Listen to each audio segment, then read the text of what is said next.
আজকে থেকে আমাদের অন্তর আল্লাহ আপনার সন্তুষ্টির উপর ছেড়ে দিলাম। আল্লাহ যদি এক দেয় তখন আপনি বলবেন আলহামদুলিল্লাহ, আলহামদুলিল্লাহ।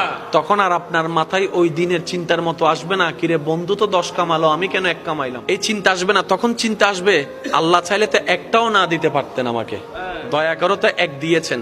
এবার আপনার লাভটা কোথায় জানেন? আমরা যে জায়গায় বেশিরভাগ মানুষ ভুল করি সেটা হচ্ছে আমরা বড়র দিকে চোখ দিয়ে ছোটটাকে আমরা সাইডে রাখি। আল্লাহ তাআলা বলে যে তোমার বন্ধুকে 10 দিয়েছি, তোমাকে 1 দিয়েছি, আমি তো তোমাকে পরীক্ষা করছি। যে চালাক সে বলে যে 1 পাইছি আলহামদুলিল্লাহ, 10 যে পেয়েছে তার নজর 20-এর দিকে, সে বলে যে 20 পাইছি, আমি তো 10 পাইছি। এবার আল্লাহ তাআলা বলে যে ফেরেশতা যে 1 পেয়ে আমার শুকরিয়া করেছে তার রিজিকের মধ্যে আরো বাড়াই দাও, আর যে 10 পেয়ে শুকরিয়া করে নাই তারটা কমাই দাও।